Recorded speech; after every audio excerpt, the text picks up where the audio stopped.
Welcome back to another video with Atomic Token Games. My name is Jake Steppen, and today we're going to do our top 5 best deck building games. And before we get into it, I just wanted to do kind of a shout out of a sixth game that didn't quite make my list, which is Lost Ruins of Arnak. So this game is a phenomenal game, actually, like definitely a top game for sure. Super fun. The reason I kind of cut it out as a bonus game is that if we're looking at deck building games are definitely some of my most favorite games. It's well, we'll get to my very favorite game, but they're ones that are kind of classics, and I love deck building. It's one of my favorite thing to do. And Lost Ruins of Arnak is a very fun game. It has deck building. I didn't include it in the top 5 because I felt like the deck building in this game is it's not that important, right? It's more of a worker placement game with some deck building on the side. And so even though I would consider it maybe a top 5 game as far as this list when we're looking at deck building, I decided to exclude it and just have it as kind of an honorable mention that this is a great game. You should play it for sure. And I almost put it in my list, but I decided that the deck building just wasn't as good as some of the other games, right? And I want to talk about deck building today. So let's get into it. Number 5 on our list is Mystic Vale. This is a super unique deck building game. In this game, you'll start with these tarot size cards in their cool little sleeves. And rather than adding cards to your deck and building up your deck and being able to kind of expand in that way, in Mystic Vale, you'll be upgrading the cards in your deck. So each of the cards has kind of 3 sections on it. Um, and some of them are just blank at the start of the game, so they're kind of useless until you upgrade them. But you'll be buying these clear cards that have different upgrades on them. You'll be sliding them into the cards in your base deck, and in that way upgrading them. So by the end of the game, you can have some pretty powerful cards that you can use to play with. So this game, the premise of it is that you're a druid or a protector of the forest, and so you're trying to work to have the best powers, the best ability to influence the forest for good. And so the art in this game is very kind of nature-esque. There's a lot of creatures and elves and that sort of thing.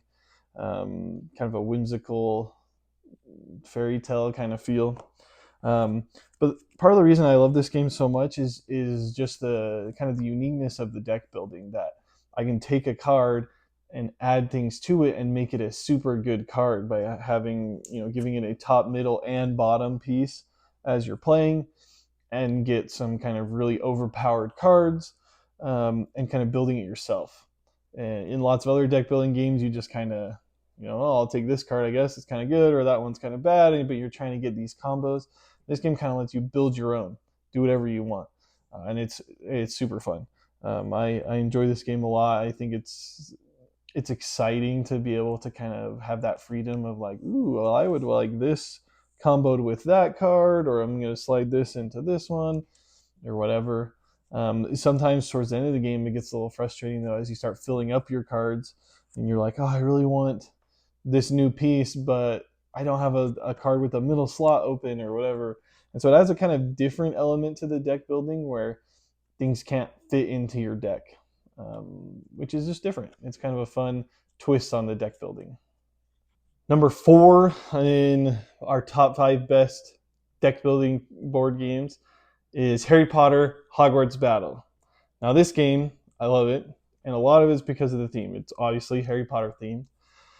This one, though, is a cooperative deck building game. So you'll take the role of one of the main characters of Harry Potter. So Harry, Ron, Hermione, or Neville, obviously.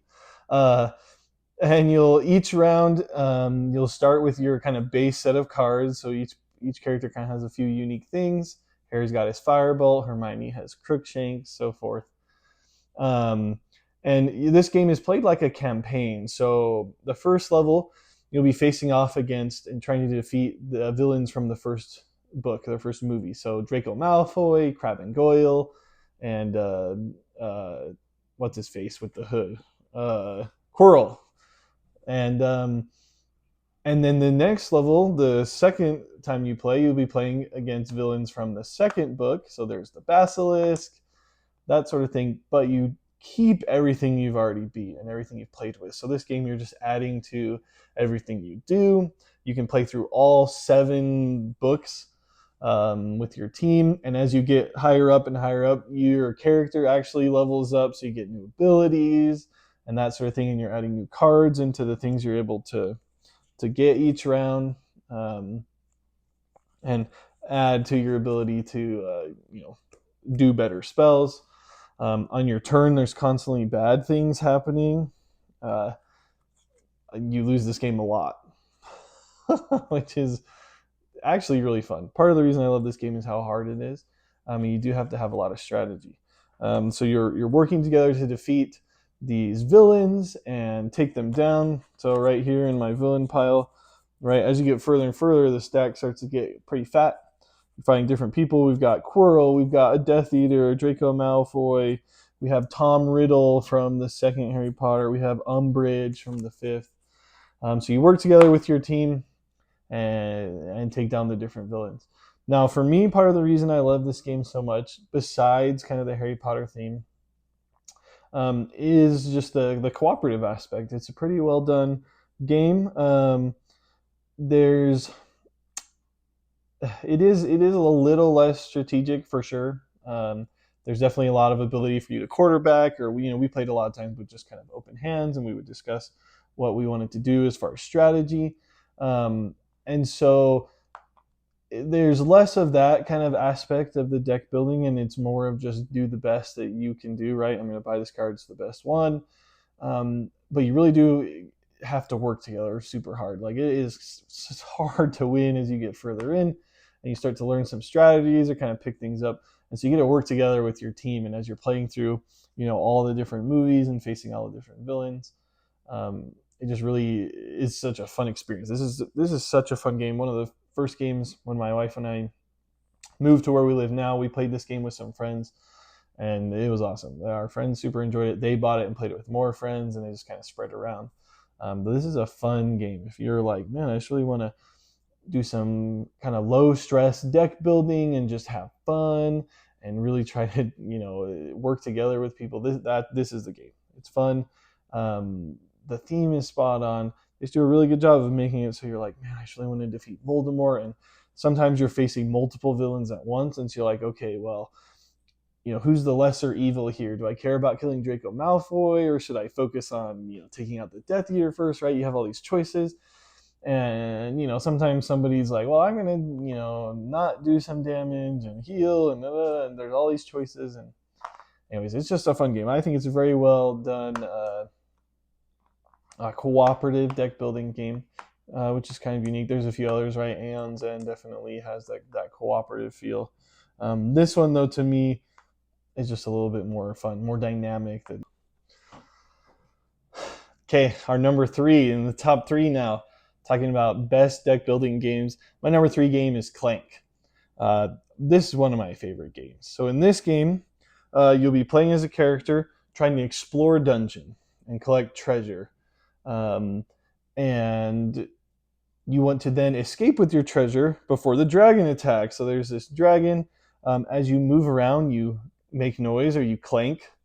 And doing so attracts the attention of the dragon, which can cause the dragon to attack you and cause you to die. So you could die if you're not careful. And if you don't manage to escape, you don't get to keep your victory points and that sort of thing. So this is kind of a couple things all tied together in one. So the way you move around this board, so you have this whole board here where you're trying to explore. There's going to be treasures laid everywhere. Treasures laid everywhere that have different point values that you're trying to pick up and collect. And the way you move around is from the cards that you build. So the cards can have boots, which are move actions. That's what allows you to move throughout the dungeon and collect treasures. And then the cards can also have points to let you buy new cards. So you're you're very conscientious. You're able to even heal if you take damage from the dragon. So you're very conscientious of, okay, do I buy this card that lets me move? But if I do that, I won't have as many points to buy better cards in the future. But if I'm exploring, then I can get victory points. And there's a lot of choices of how to play and what to do. A lot of the best cards give you clank. They're going to have you make noise, right? As you're exploring recklessly, you get lots of extra move, but you're making noise, and so you're going to be attracting the attention of the dragon. And every time you clank, you put your little cubes into this cool little dragon bag. And when the dragon attacks, you'll pull cubes out. And if your cube is drawn, then you take a damage. So you got to be careful, and you got to decide, okay, is it worth potentially getting damage to move further or whatever? Yeah, so this is a fun game. It's competitive, so you're all trying to race down to collect the best treasures and then race back out. If you're the first one to leave, you actually start triggering the end of the game. There's this track here on the board, and if everyone else doesn't escape the dungeon within a few turns, they're just dead. And so if you leave the dungeon, you get extra victory points. So there's all these choices. You're trying to decide, man, do I want to keep exploring? Do I want to just kind of maybe get some really powerful cards? Sometimes you can earn victory points through the cards and different things. And so there's just a lot going on in this game. It's very fun. It's kind of an external thing where, like, man, I'm trying to explore. I'm trying to get victory points. I'm trying to beat them there, and you can watch your buddy race down. And part of the hard thing too is that because it's a dungeon you're exploring, sometimes to move along a certain track that you would like to go on, it takes 2 movements and you only have 1. So you're like, crap, I'm stuck. And maybe you end up going a different way. And there's a lot of fun here. This game is one that I feel like the deck building really affects your playstyle, which is super fun. Like, oh, hey, I want to become an explorer. I want to have lots of move cards. You can do that. If I want to be fighting monsters in the dungeon and earning points that way, you can do that, right? There's a lot of options. A lot of them that you can win kind of in whatever way you want, and that's what makes this game a fun one. My number 2 deck building game is Dune Imperium. Now, this game is awesome. It's based off of the Dune books and movies. Most of the artwork actually comes from the new movies that they've been making the past few years. So when you play this game, you're actually given one of the characters from the movie. Here's Paul Atreides, right? You can play as good old Paul. And you'll be using your deck in this game. So this is more of a worker placement game. So it has a board, a lot like Clank. But in this game, each round you'll be sending out your workers to take actions, collect resources, earn victory points, different things. But the key with this game is you can't take the action without the proper card. So each card allows you to do one of 2 things. So all of the cards on the side here have these little symbols. These symbols are where you can send your characters. So if I were to play this card, I would be able to send them almost anywhere on the board. It has tons of symbols on it.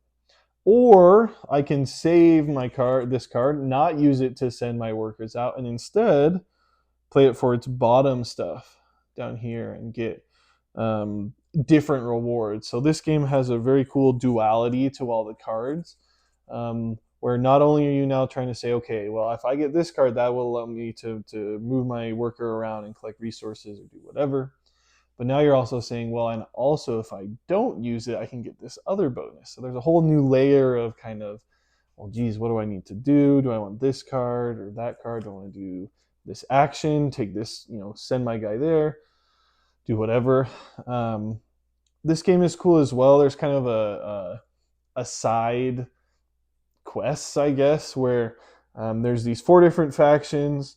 You have the Fremen, the Bene Gesserit, the Spacing Guild, and the Emperor. So if you've seen the movie, read the books, these are factions that play a big part in kind of the politics and the things going on. And so as you take actions, you can gain favor with these different factions. And if you do, you get bonuses. So you can kind of say, well, I want to double down and get friendly with the Fremen and get their bonuses or whatever. At the end of each round, there's also a battle for the spice. and so you can train up troops and send your troops into battle and earn bonus points in that way from winning and different things, sometimes even victory points. This game is just a very well made game. This is definitely one of the top games for me. And I think it's just there's so much strategy, right? There's so much cool things you can do, and oh man, do I want to focus on factions? Do I want to focus on fighting? Do I want to, get these cards that have really good actions for the end of the round, or do I want to get them to be able to use them? And if I do that, then I can't take the action, right? There's all these choices, all these things going on. The other thing, right, you got to be careful of is as you're taking actions, other people are sending their people out, and they can take those actions first, and you're like, crap, now I can't do that. And so there's a whole bunch of things going on. There's also some very awesome expansions that a whole other layers of stuff going on. But for me, this game really just nails kind of the perfect integration of deck building with other things, where you're like, man, I'm trying to do this worker placement, right? I'm trying to send my guys out, collect resources, build up my reputation, do these battles, build up my army, whatever. But to do it, I need to build a great deck and have these cards. And they just do such a good job. The duality of the cards, where you're like, man, do I use it for the movement or the action, right? There's all these choices. It just makes it so fun. This game has a very like high level of intensity throughout the whole thing, that you're constantly just like I know exactly what I need to do, but I don't know if I can do it. And there's all this tension, and it's just a great game that when you play it with someone, almost always you immediately say, wow, I want to play that again because I think I can do better. Okay, now number one, my favorite deck building game is Dominion. It's kind of the classic, one of the OG deck building games. This is one that I grew up, one of my very first board games I ever played was Dominion. Well, I should say my very first board game above Monopoly and Sorry and all those was Dominion. Now, this game is, of all of the deck building games that I've showed so far, this one is purely deck building. There's expansions that can add some other things, but at its core, all you're doing in Dominion is building your deck. You win based on the cards in your deck at the end of the game. There's no other sort of, going out doing other things or other types of cards or points or whatever. It's all just what you can get in your deck, how good you build your deck, which is awesome. This game also has like 18 expansions or something. I think I own 4 or 5, which is a ton, right? This is the base game. You get all these different cards. But in Dominion, the basic point of it is you're trying to earn victory points, which are these green cards. The one thing about getting these cards, though, if they're in your deck, they're worth points at the end of the game. However, if they're in your deck, they're useless. They're not good for playing with. They don't do anything. So you have to be careful. If you get too many victory cards too early, you end up with a useless deck and you kind of peter out. So it's a very much a ramp up game where you got to decide, okay, when do I buy victory cards versus when do I not?